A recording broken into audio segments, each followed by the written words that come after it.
Хуулийн төслөө танилцлаа. Энэ акт гэж одоо татвар нийгмийн даатгалын шимтгэлийн акт яг хэдэн жилийн туршид тавигдсан байгаа вэ? За нэг хоёрдугаарт нь засгийн газарт одоо бүтээгдэхүүн хэрэгээр ноогдлаа шиг жилд хэдэн төгрөг улсын төсвөд хоригдлогдож байна. 2. Гуравт нь үүнээс тухайн одоо нөлөөлөлд өртөж байгаа Дорнод аймгийн халах гол Матад сум Дорнод аймагт хэдэн төгрөг хуваарлагдж байгаа вэ? Жил бүрийн одоо сүүлийн 5 жилийн байдлаар бэлэн мэдээлэл байгаа. Энийг асууя. За хоёрдугаарт нь энэ газрын тус гэдэг бол шахагддаг баялгаа. Энэ газрын гүнд одоо 2-3 км-т байгаа тос. За энийг ашиглахын тулд одоо гүний усыг ашигладаг. 1 литр нефтийг одруулахын тулд бараг одоогийн технологиор 4-5 литр гүний ус ашиглаж байгаа. Тэгээ энэ технологиг ер нь хэр зөв гэж боддог вэ? Мэргэжлийн үүднээс. Энэ хэдэн одоо тонн ус ашиглаж байна. За энэгээр сайд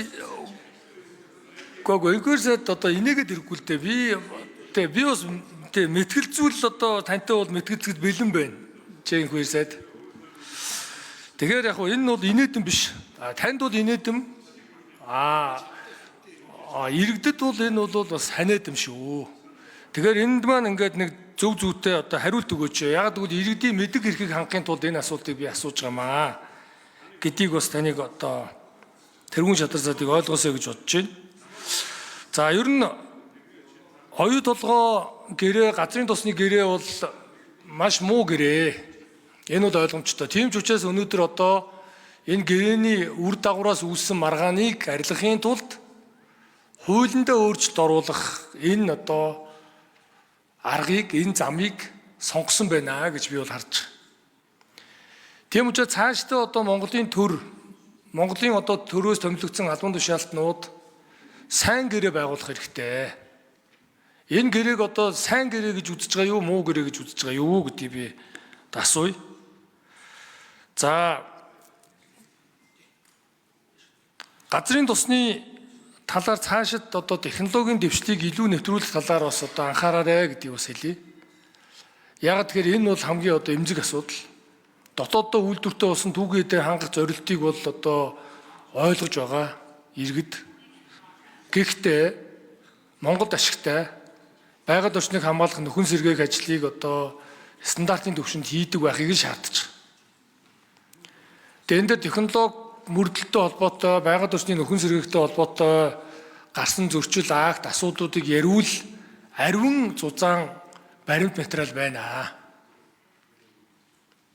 Тэгээ энийг одоо технологиг сайжруулах, байгаль орчны нөхөн сэргээхэд одоо чамд мөрдүүлэх талаар яг одоо ямар одоо ахиц дэвшил цаашид одоо гарах вэ? Би ягаад энийг мэдчихээн гэхээр Дорнод аймгийн засаг даргаар ажиллаж байхад намайг анх засаг даргаар томилогдоход байгаль орчны менежментийн төлөвлөгөө нь 40% энэ хоёр талбай нь үнэлэгдсэн. Тэгээ энэ бол яг одоо гарааны нөхцөл буюу байгаль нөхцөл байдлыг одоо харуулсан л үзүүлэлт. За үүнээс хойш одоо өнгөрсөн хугацаанд бүгд технологийн тээврийн хатуу хүчтэй авцамтаа болголоо. За гүний усыг ашиглахад нь тоолуур тавилаа. Гээд одоо олон дэвшилтэд зүйлүүд орон нутгийн санал санаачлаар гарсан. Гэхдээ та бүхэн цаашдаа энийг одоо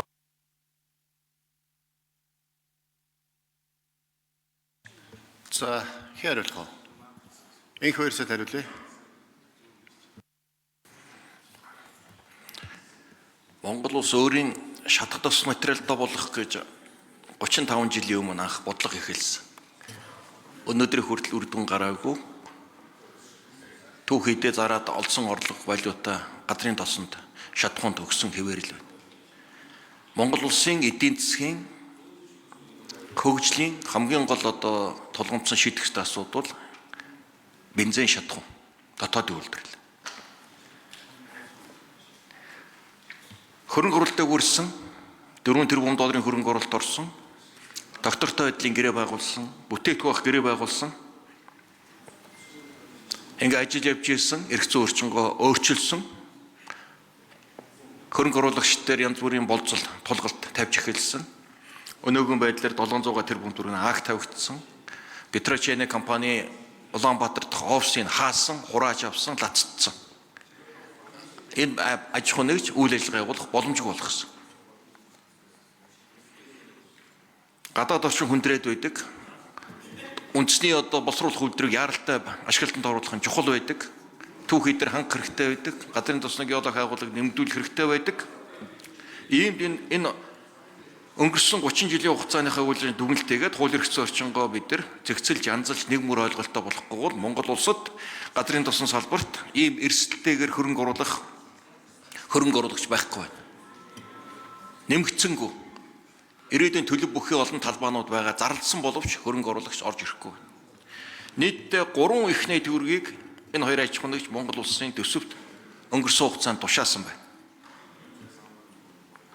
25 онд гэхэд 231.9-ийг төлсөн байна. 26 онд 231.1-ийг төвлөрүүлэхээр төлөвлөгөөтэй ажиллаж байсан. За тэгээд ус болон технологи толгойд асуудлыг ажлын хэсэг тэр мэргэжлийн улсууд нь хариулна гэж. Энд миний асуудал биш. Би бол хууль эрх зүйн орчингоо нэг мөр ойлгомжтой болъё. Монгол улс хөрөнгө оруулагчтай байгуулсан гэрээг мөрддөг байгаасаа гэж бодож байна.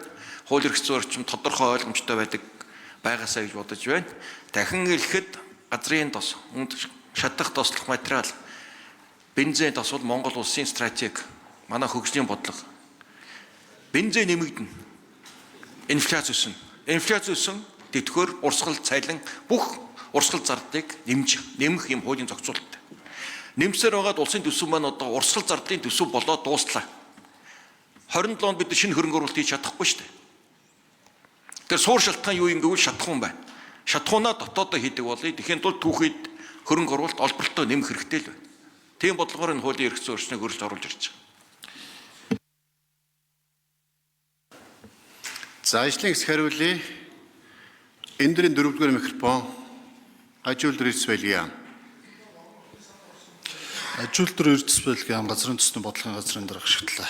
За өнгөрсөн 2025 онд газрын төсний нөөц ашигласны төлбөрөөс нийт 36 тэрбум төгрөг улсын төсөвт орсон. За орон нутгийн хөгжлийг дэмжих санд бол үүний 30% нь очиж байгаа. Өөрөөр хэлбэл 10.9 тэрбум төгрөг.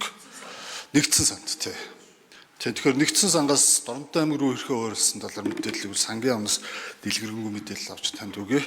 За уснаас бол усны төлбөрт бол за тосуул 19 талбаас 1.8 тэрбум төгрөг, тамсаг орныг талбаас 1.8 тэрбум төгрөг, за бүтээгдэхүүн авах гэрэт 97 талбаас 442 сая төгрөг бол ус ашигласны төлбөрт бол улсын төсөвт орсон байна.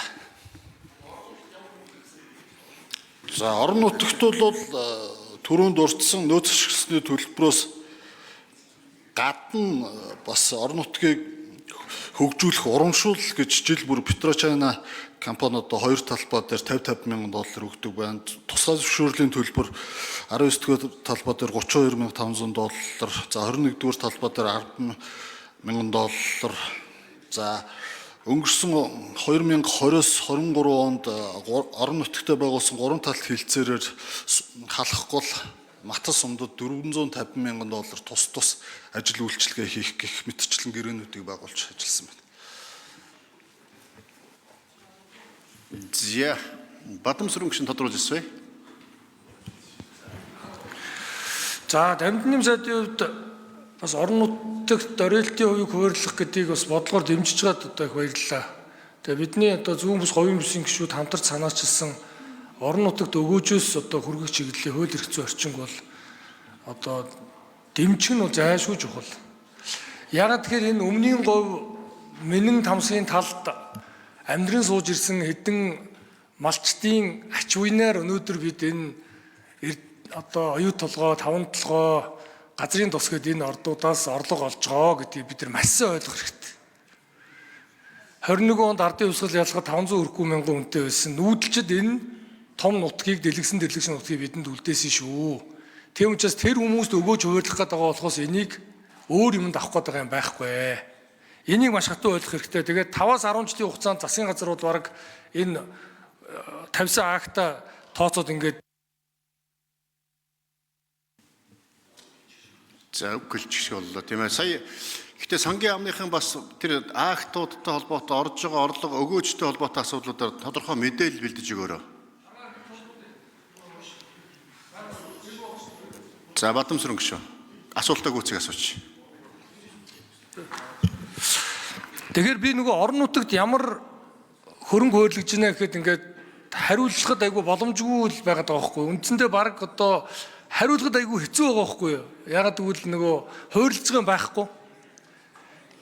Тийм учраас энэ ерөөсөө ингээд тэнцвэртэй хөгжил гэдэг зүйлийг л бид нар одоо ухагтуунаар нь ойлгох хэрэгтэй. Улаанбаатар хотоос одоо насаараа амьдэрсэн хүмүүс, хөдөө орон нутагт насаараа байсан хүмүүс хоёрын хооронд их том ялгаа байгаа. Одоо их хурлын гишүүд хөдөө орон нутагт ажиллаж ирээд нэрээ одоо бас бодхоор юм их байдгийн байна гэдээ одоо саналаа хэлж байгаа шүү дээ. Тэгэхээр энийг одоо ээдээ энэ их хурлын гишүүд нийслэлээ сонгогдсон жагсаалт бусад одоо уул уурхай ашигт матмлын нөлөөлөлд өртдөггүй бүсээ сонгогдсон гишүүд бас ойлгох хэрэгтэй, тэнд очиж үзэх хэрэгтэй. Энэ өөрөө их юм ялгаатай байдал одоо байдаг шүү гэдгийг би бас зориуд одоо хэлээ гэж бодож байгаа. Ягаад гэвэл алтын аваад авдрыг хайж болохгүй. Тэнд амьдрын сууж байгаа хязгаар нутгийн иргэдийн эрх ашиг. Энийг маш их. За асуулт асуусан үг гэлчлээ. Зочин танилцсан